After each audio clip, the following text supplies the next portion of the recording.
नमस्कार दोस्तों, एक बार फिर बिहार का सियासी पारा चढ़ गया है। अब एक बार फिर सरकार गिराने को लेकर बड़ा दावा कर दिया गया है। बिहार के इस दिग्गज नेता ने दावा किया है कि जिस दिन चाहेंगे नीतीश सरकार गिरा देंगे।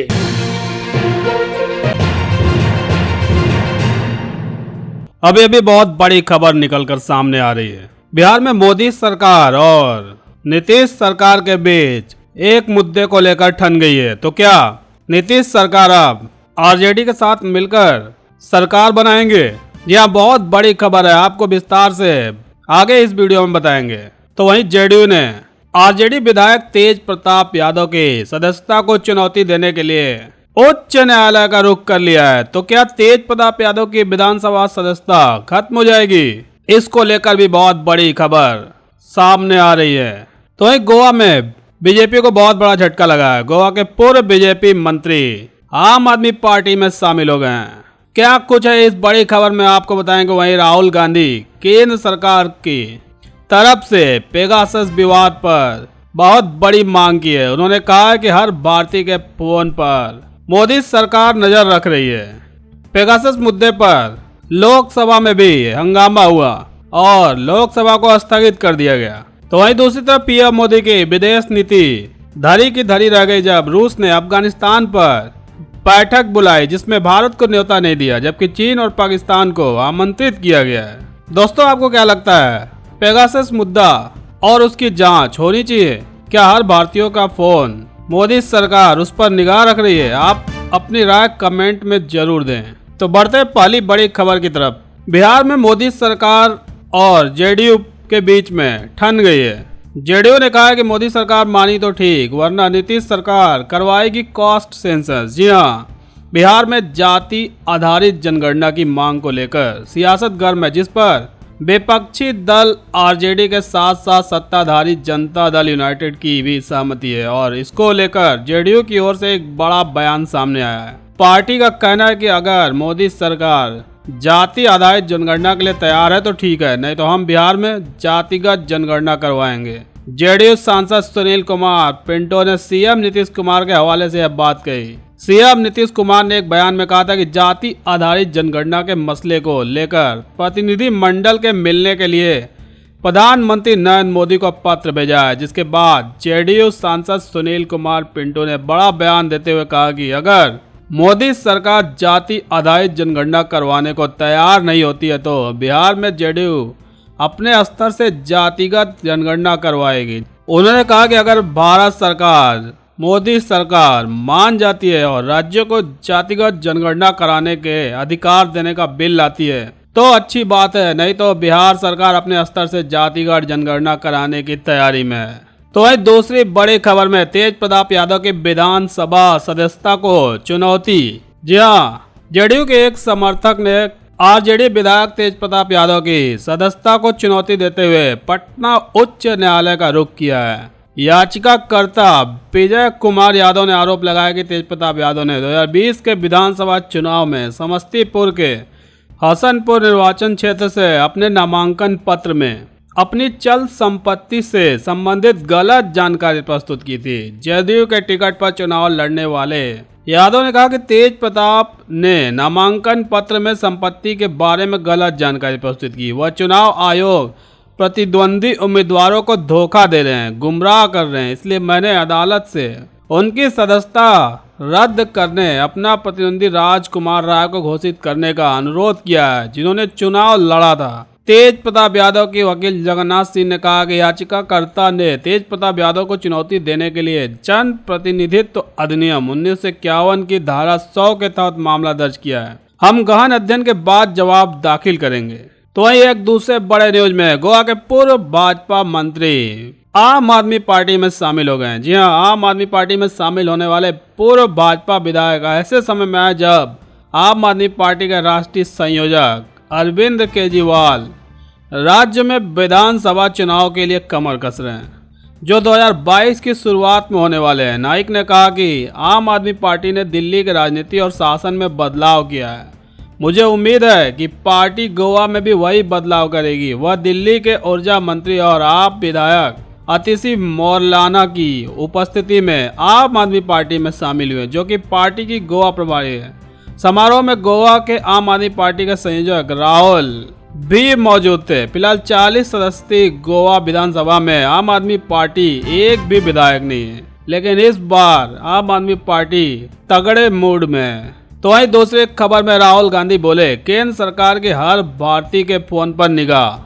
पेगासस मुद्दे पर केंद्र सरकार पर कटाक्ष करते हुए राहुल गांधी ने आरोप लगाया कि केंद्र सरकार हर भारतीय के फोन पर निगाह रख रही है और उन्होंने इस मुद्दे पर चर्चा की मांग की। उन्होंने आगे केंद्र सरकार पर चालू मानसून सत्र के दौरान संसद में पेगासस मुद्दे पर चर्चा नहीं होने देने का आरोप लगाया। उन्होंने टिप्पणी तब आई जब विपक्षी नेता नए कृषि कानूनों के विरोध में दिल्ली के जंतर मंतर पर किसानों के साथ शामिल हुए। उन्होंने कहा कि आज सभी विपक्षी दल काला कानून कृषि कानूनों के खिलाफ अपना समर्थन देने के लिए यहाँ एकत्र हुए हैं।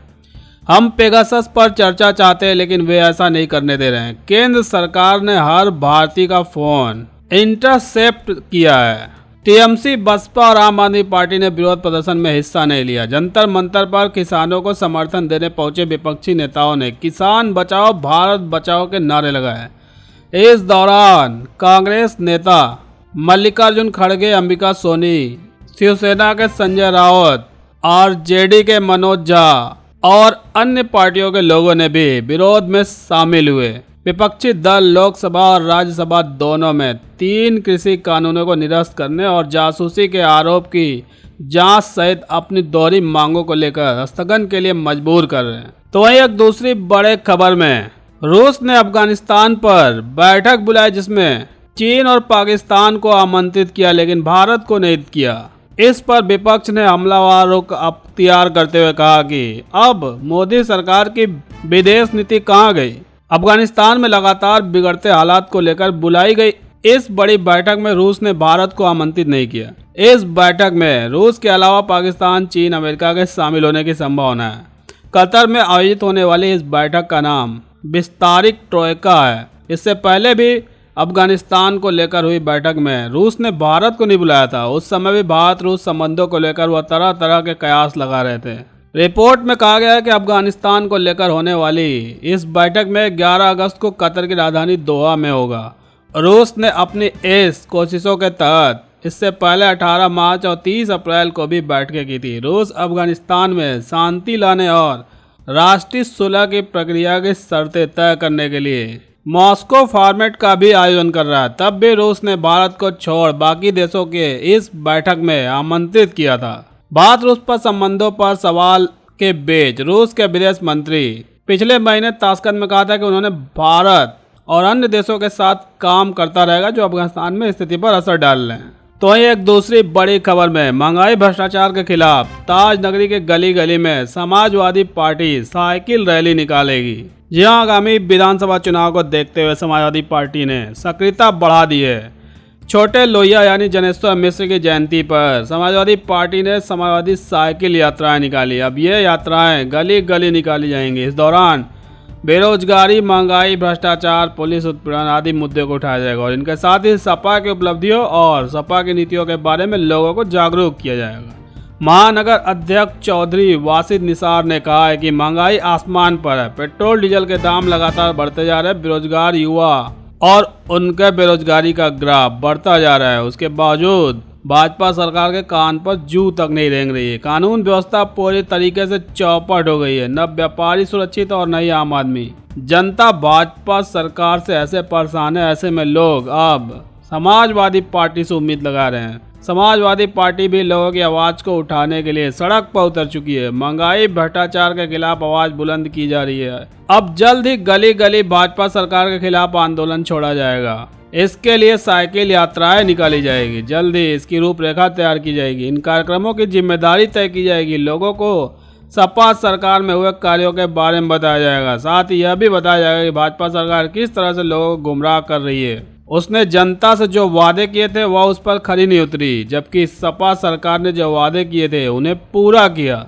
साइकिल यात्रा निकालने के बाद प्रयागराज में भी समाजवादी पार्टी के कार्यकर्ताओं में जोश भर गया। अब 2022 के विधानसभा चुनाव में भी जी के लिए अगली रणनीति में लगे हुए हैं। पार्टी के वरिष्ठ पदाधिकारी भी आपस में विचार विमर्श कर रहे हैं ताकि जल्द ही कोई दूसरा आयोजन किया जा सके। वह 2022 में होने वाले विधानसभा चुनाव में पार्टी को और मजबूत बनाने के लिए अधिक से अधिक सीटों पर विजयश्री हासिल करने के लिए अभी से पूरा जोर लगाया जा रहा है। तो एक अगली बड़ी खबर में राज्यसभा में मंत्री की अनुपस्थिति पर कांग्रेस ने सवाल उठाया है। जी हां, राज्यसभा में दस्तावेज पटल पर रखे जाने के दौरान एक मंत्री के अनुपस्थिति को लेकर कांग्रेस ने सवाल उठाया, जिनका बयान भी सदन के पटल पर रखा गया था। उच्च सदन की बैठक शुरू होने पर सभापति हरिवंश ने आवश्यक दस्तावेज सदन के पटल पर रखवाए। आसन की अनुमति से संसदीय कार्य राज्य मंत्री वी मुरलीधरन ने विभिन्न दस्तावेज पटल पर रखे। इस दौरान कांग्रेस के वरिष्ठ नेता आनंद शर्मा ने कहा कि 21वें मंत्री के दस्तावेज पटल पर एक ही मंत्री ने रखे। उन्होंने कहा कि जब उपसभापति ने एक मंत्री का नाम पुकारा तो मंत्री सदन में नहीं थे। शर्मा का इशारा जल मंत्री गजेंद्र सिंह शेखावत की ओर था। उन्होंने शेखावत का नाम लिए बिना कहा कि उनका बयान सदन के पटल पर रखे जाने के लिए आज की कार्यसूची में सूचीबद्ध था। आपने उनका नाम भी पुकारा लेकिन मंत्री यहाँ नहीं थे। यह सदन का अपमान है। इस पर सदन के नेता पीयूष गोयल ने कहा कि वह शर्मा की बात का सम्मान करते हैं। उन्होंने कहा कि वह इस मामले को देखेंगे। तो एक दूसरी बड़ी खबर है, बिहार में पंचायत चुनाव का काउंटडाउन शुरू हो गया। जेडीयू अध्यक्ष बनने के बाद पहली बार पटना पहुंचे लल्लन सिंह। जी हां, जेडीयू के राष्ट्रीय अध्यक्ष लल्लन सिंह पद संभालने के बाद पटना पहुंचे। पार्टी व समर्थक ने उनका स्वागत किया। उधर तेजस्वी यादव ने जाति जनगणना के लिए संघर्ष की ओर इशारा करते हुए ट्वीट किया। निर्वाचन आयोग ने बिहार में पंचायत चुनाव के गाइडलाइन जारी कर दी है। प्रत्याशी अगर वोट के लिए रुपए मांगता है तो उसके खिलाफ कड़ी कार्रवाई की जाएगी। प्रत्याशियों के लिए चुनाव में खर्च की सीमा तय कर दी गई है। प्रत्याशी किसी भी राजनीतिक दल के झंडा या पोस्टर का इस्तेमाल नहीं करेंगे।